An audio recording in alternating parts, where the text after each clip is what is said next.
I stood near the far wall of the ballroom, clutching my small gift bag like it was a shield. 73 guests, all dressed like they belonged in a magazine-spread silk gowns, cufflinks, practiced laughter.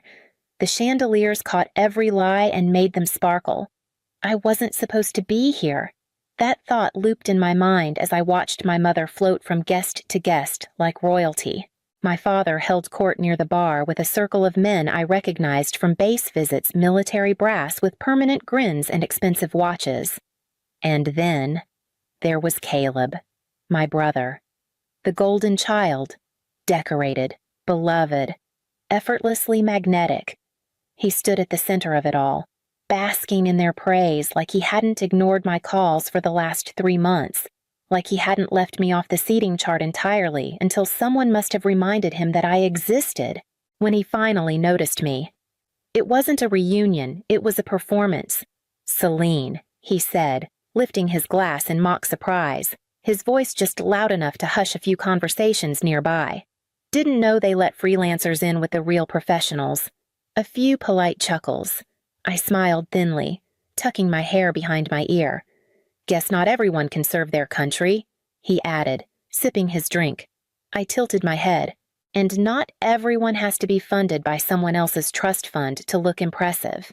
It was subtle, almost too quiet, but it landed. The air changed. Caleb's smile faltered, and then he looked past me.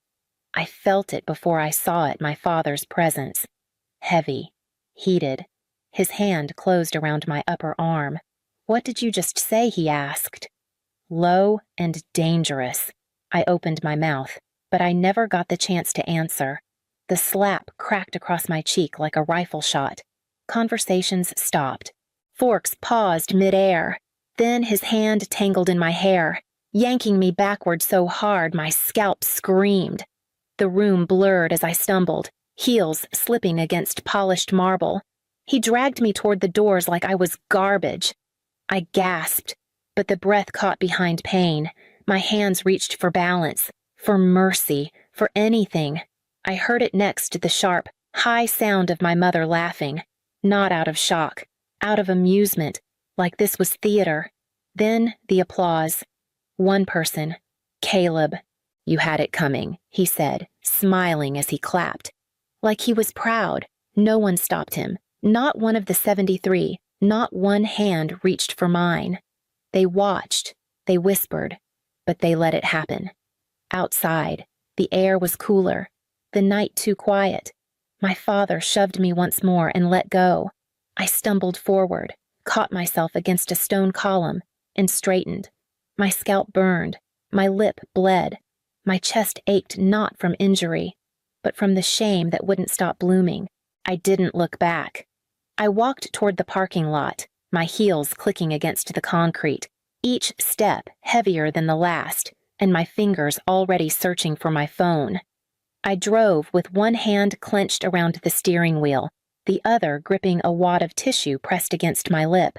Blood kept seeping through. The streetlights blurred past like witnesses too afraid to speak. My scalp pulsed where his fingers had torn through hair, and my cheek throbbed in rhythm with every heartbeat. But none of it was unfamiliar. This wasn't the first time, just the first time with an audience. I'd been shoved into walls before, called ungrateful, told I was lucky to be fed. My father had always known how to weaponize disappointment my mother, how to disguise cruelty as refinement. And Caleb. He made a career out of ignoring me until it was time to prove his worth by comparison. When I was 8, I brought home a drawing I was proud of. My mother told me not to pin it to the fridge, it would clutter the kitchen. When I was 16, I got accepted into an art program. My father asked if it was real school or just doodling with tuition.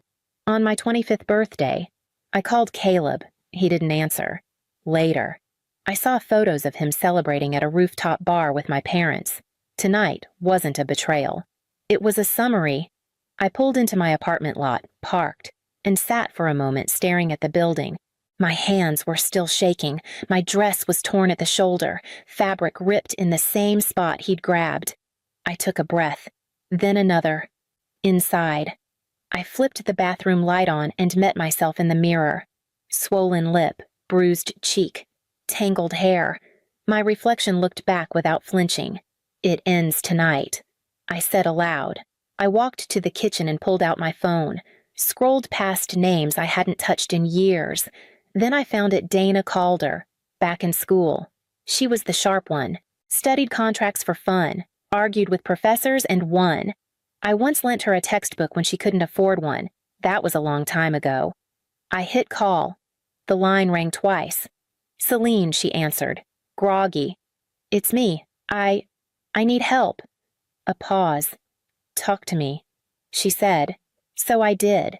Dana met me at a quiet coffee shop off East Monroe the next morning. She didn't waste time with small talk, just pulled out a legal pad and waited. I told her everything.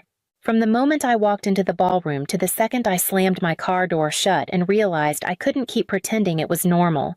I didn't soften it this time. I didn't try to protect them. And Dana. She never interrupted, never flinched, just listened. When I finished, she nodded once and said, "We document everything." By the time I left the cafe, I had a list of next steps and a folder in my bag labeled evidence. I didn't know what healing looked like, but this felt like a start. That afternoon, I knocked on the door 2 floors down. Rick Delano opened it, already half expecting me. "Thought I might see you," he said, stepping aside.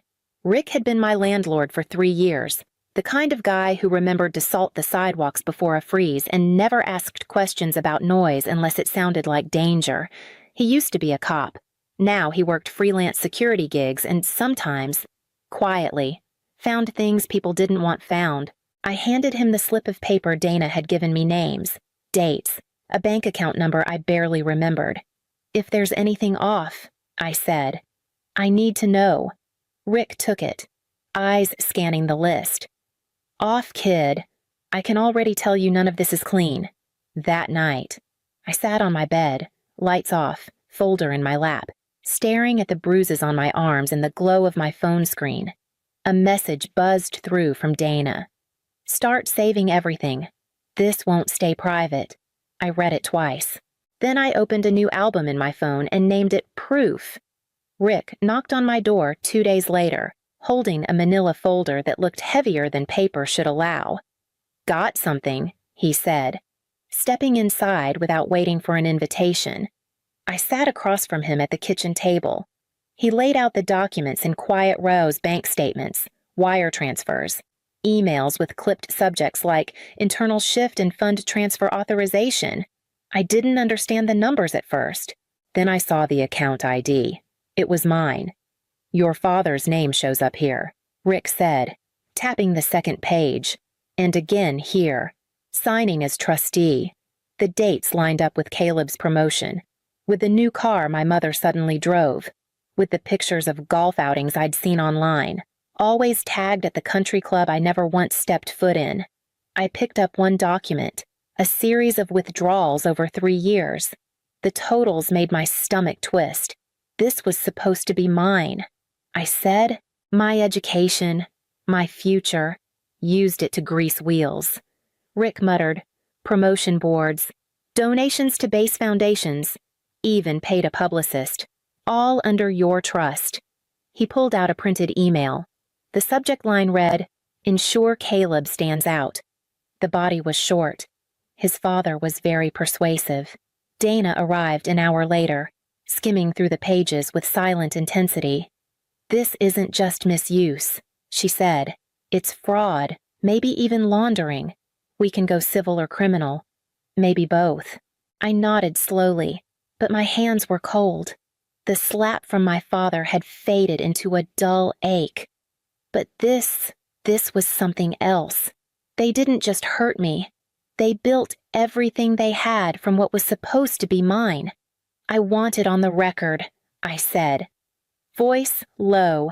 Dana didn't hesitate. "Then we start with exposure," and I knew exactly who to call next.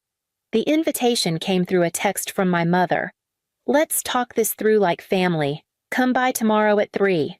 No apology.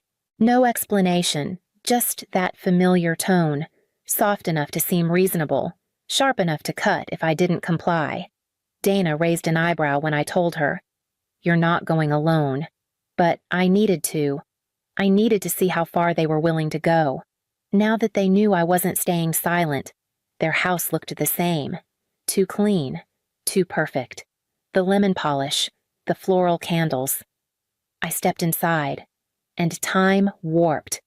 The hallway still had that photo of Caleb at his first medal ceremony. I wasn't in any of the frames.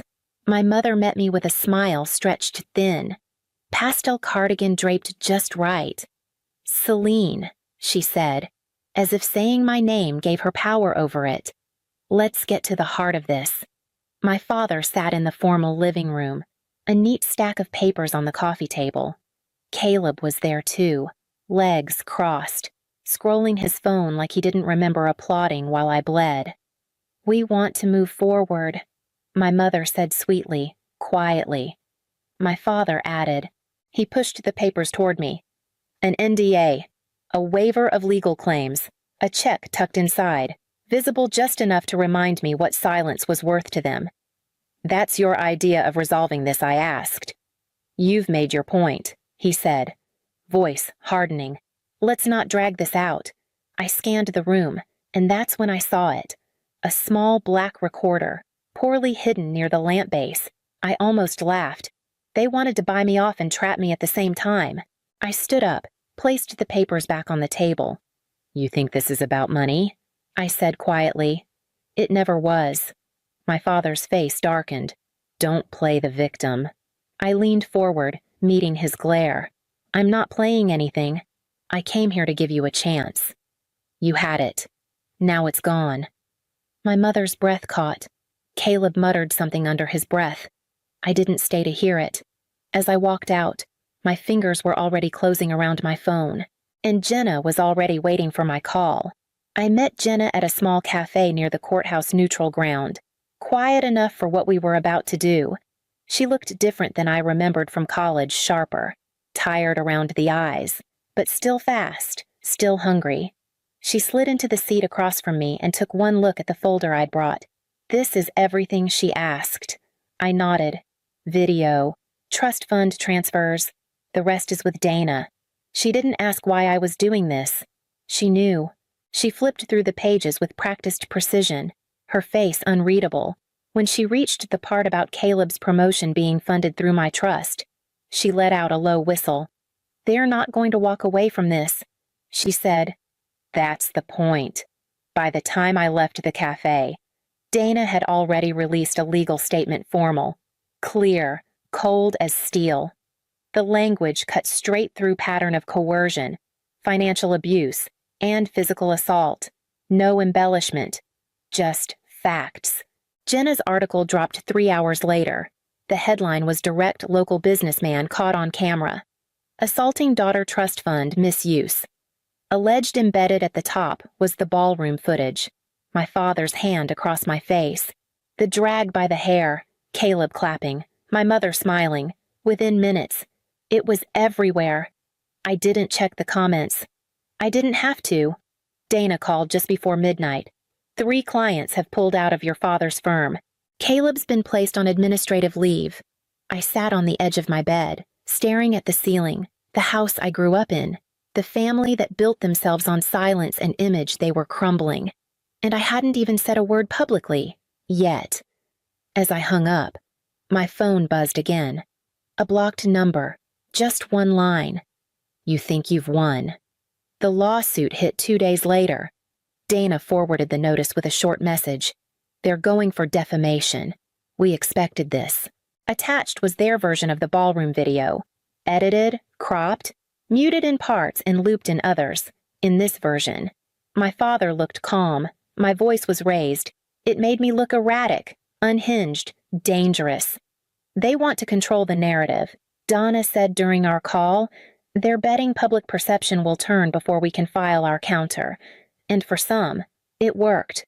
The internet became a war zone. Messages flooded in some kind, some cruel, others just noise. I was called brave. I was called bitter, a truth teller, a liar, an attention seeker, a fraud. I stopped reading the comments after the third time someone said I was lucky he only hit me once. That night, I sat in the dark with my phone face down on the coffee table, trying not to listen to the echo of my mother's laugh. The sound had lived in my head for years, but now it had company my father's lawyer, their accusations, the endless edits cutting truth into fragments. The phone buzzed once, a blocked number. I turned it over. You don't know what's coming. I didn't flinch. I just stared at it until the screen dimmed. Dana called again the next morning, her tone clipped and focused. They've hired Marcus Layton. I blinked. The corporate fixer. He's the guy people call when they want a scandal buried before it hits the press. He's good. Celine. I leaned back against the kitchen counter. So we go louder. There was a pause. Then Dana said, "Good, because the real fight starts now."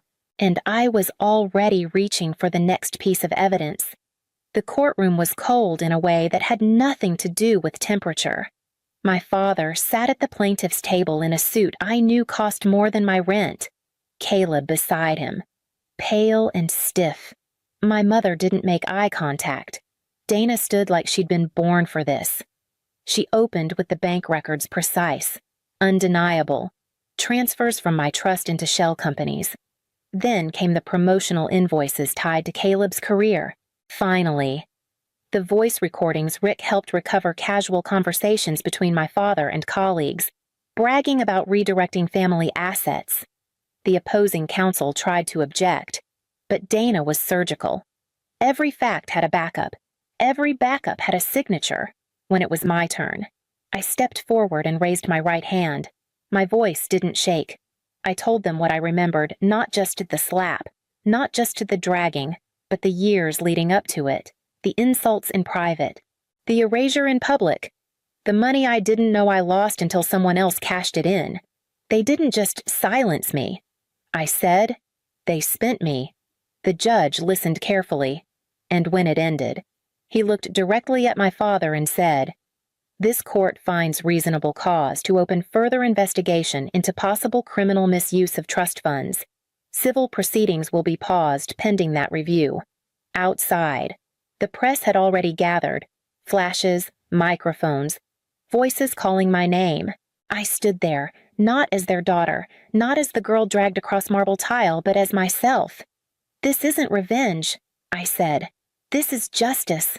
And finally, I felt what it was like to mean every word I said. The full video went live 2 days later. No edits, no slow motion, no cuts to protect reputations.